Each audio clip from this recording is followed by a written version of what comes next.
I'm going to assume if you're watching this video then you're wondering whether you'll be happy enough with the Saturn III or whether the Ultra is worth the extra outlay. So let me make this as simple as I can for you and show you the practical benefits you'll get for your extra cash. Spec sheets are great and all, but what does that actually mean in terms of tangible value? Well, I'm glad you asked. So hi, I'm Ross and this is Fohammer Videos. I do love doing these comparison videos because they're usually the most helpful to people. You've probably been looking at printers for a while now and have settled on this brand and model. Then you've realised there's two versions of it. If you've dug deeper, you may even know that the Ultra will not necessarily give you better print quality because it uses a frosted ACF film rather than a clear and sharp NFEP. But hang on, because not is all it seems with these printers, at least not when compared to the other 12K printers that also use ACF. Specifically about the printers that we know about when this video is released, not the ones that may or may not get released after.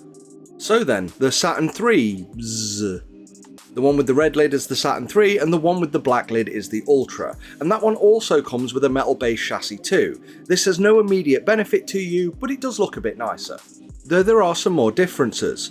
While the Saturn III has the power socket neatly on the back with the USB port on the side near the back, the Ultra has moved these ports along with Wi-Fi to the side, though at least now the USB port is towards the front, but not that you ever actually need it on the Ultra. By the way, if you haven't noticed already, the point of this video is just to be a quick whistle-stop tour giving you the differences between these printers. If you want to know more, I do recommend you check out our individual reviewed videos for each just to cement that you've picked the right one, and these videos are linked down in the description below. Both of these are 10-inch 12K printers, and it's important to know, if you don't already, that 12K is only relevant to the screen size of the printer. It specifically means that this screen has an approximate 12,000 pixels on the X or the Y axis. That's all. It doesn't mean that it's immediately better quality than all 9K, 8K or other K printers. In this case specifically, it means that the LCD screens have 11,520 pixels on the X axis. That's left to right as you look at it. But despite the aspect ratio of this screen being 16:9, it only has 5,120 pixels on the Y-axis, and that's front to back.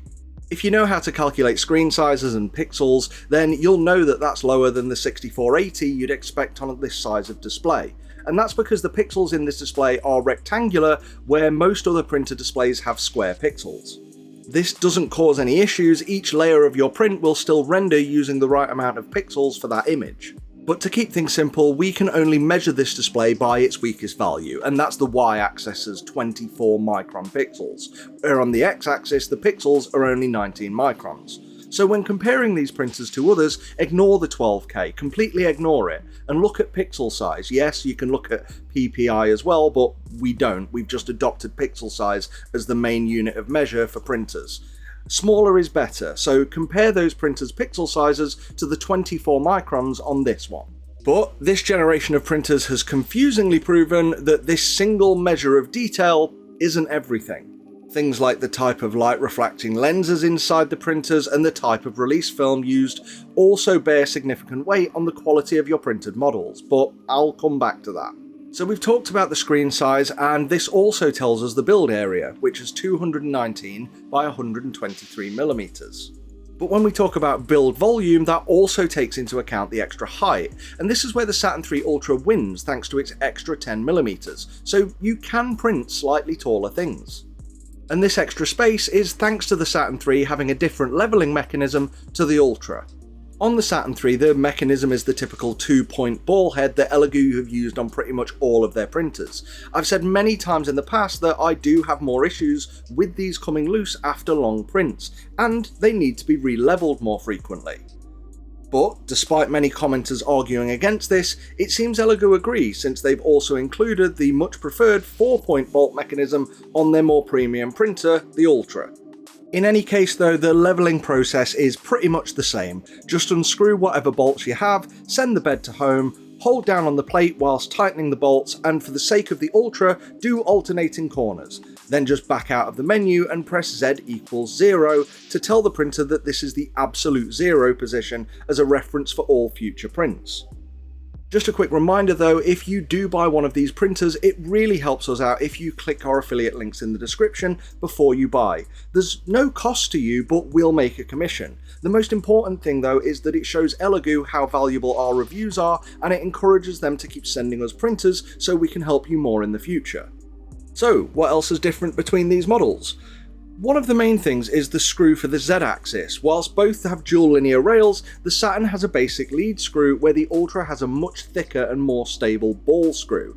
The benefit to you is that the bed is much more stable, leading to fewer print defects like layer shifts. And that is incredibly important to the Ultra due to its faster speed. And speaking of speed, the Ultra feels the need. Now, it's tricky to put a relative benefit to you on this. Speed is an odd thing to compare at the moment because it relies on so many variables, such as the resin and release film you use. I'll come back to the release film in a moment, but when you look at the spec of these printers, it says that the printing speed of the Saturn III is 70mm an hour and the Ultra is 150mm an hour. But the thing is, print speed rather than just bed lift speed is such a weird metric to compare.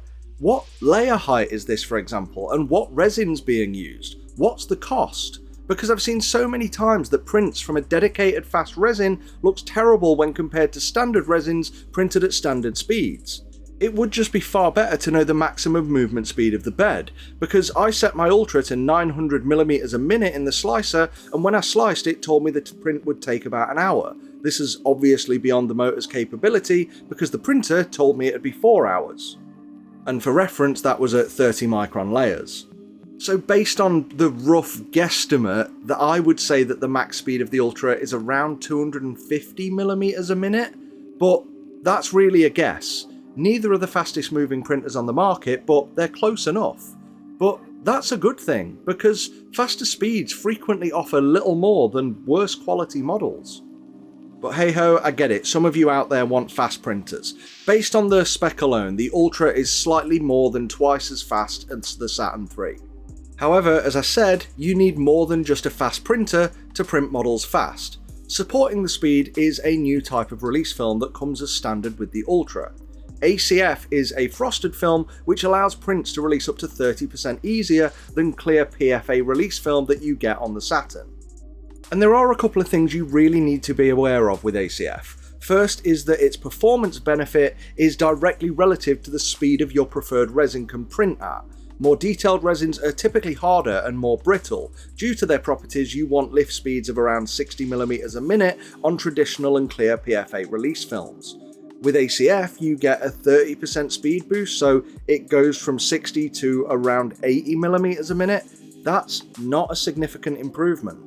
But for hardier resins, many of these have more durability, and you can already lift at higher speeds on PFA. So the faster you can lift on PFA, the more of a speed benefit you get from ACF.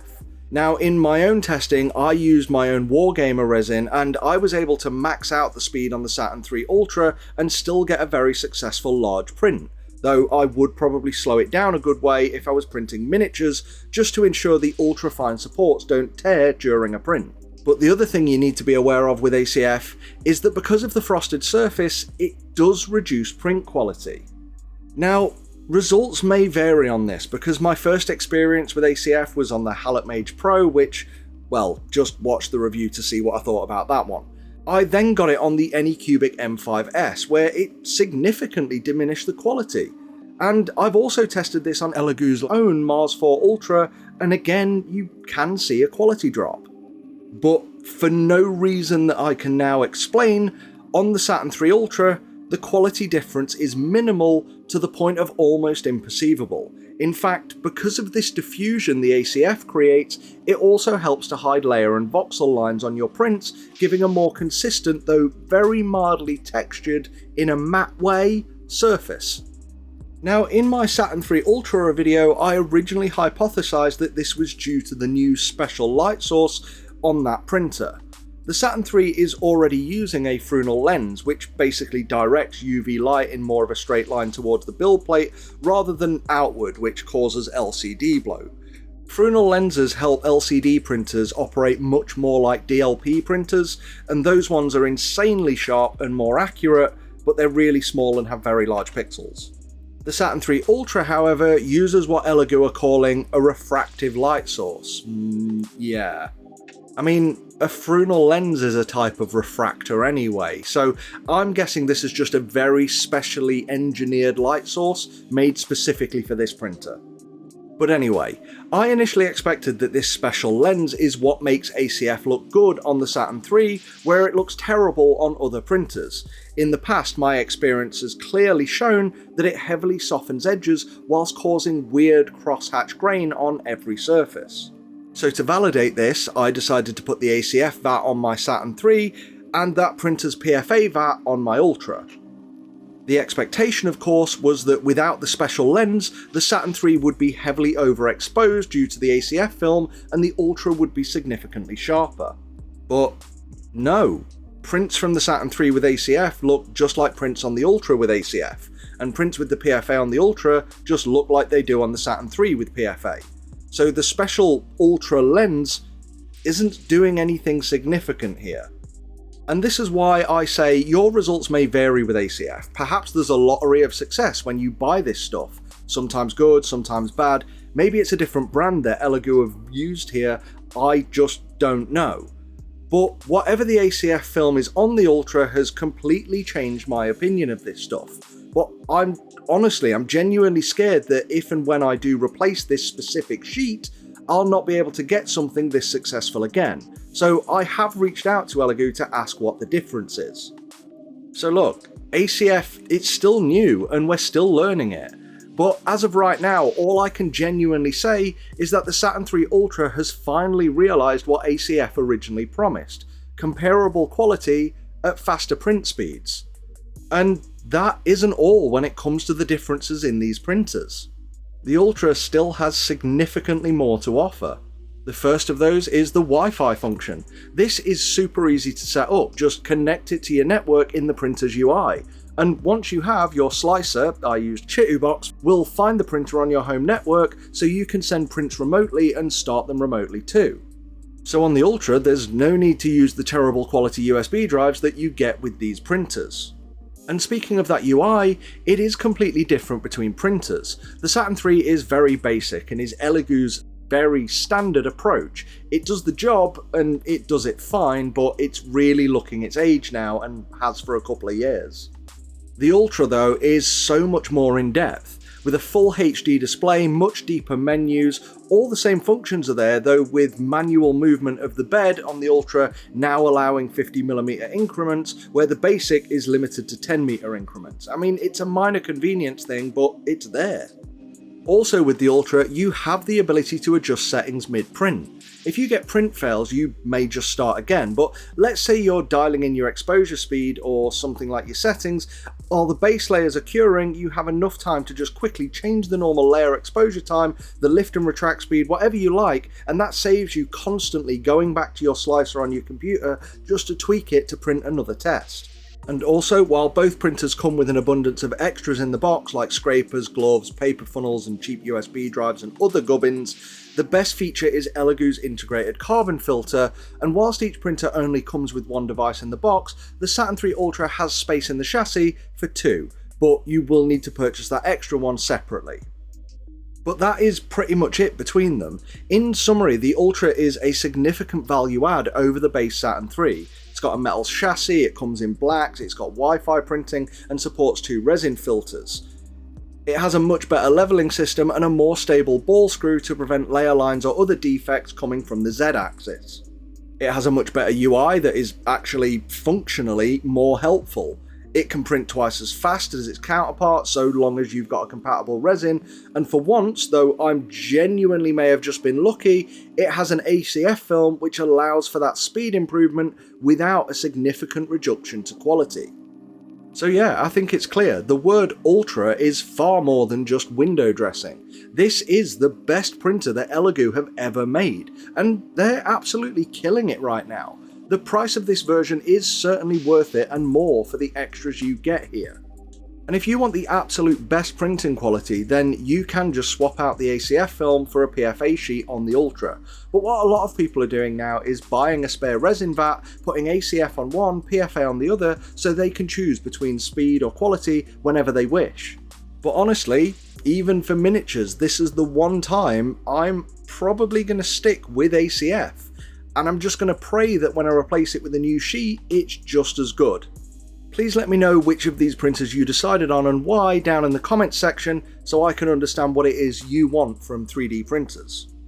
I want to say thanks for watching, and a huge thanks to our members who you can see listed on the screen now. Why not consider joining them and supporting us, get your name up in the lights, and even get early access to videos like this, along with exclusive videos helping me shape this channel. Or you could just leave a tip as a super thanks. Or just hit the like button, or subscribe. Or nothing, it's your call. Anyway, I think that's enough of my shameless self-promotion. Thanks again, make sure to subscribe because I'll be back. Fohammer out.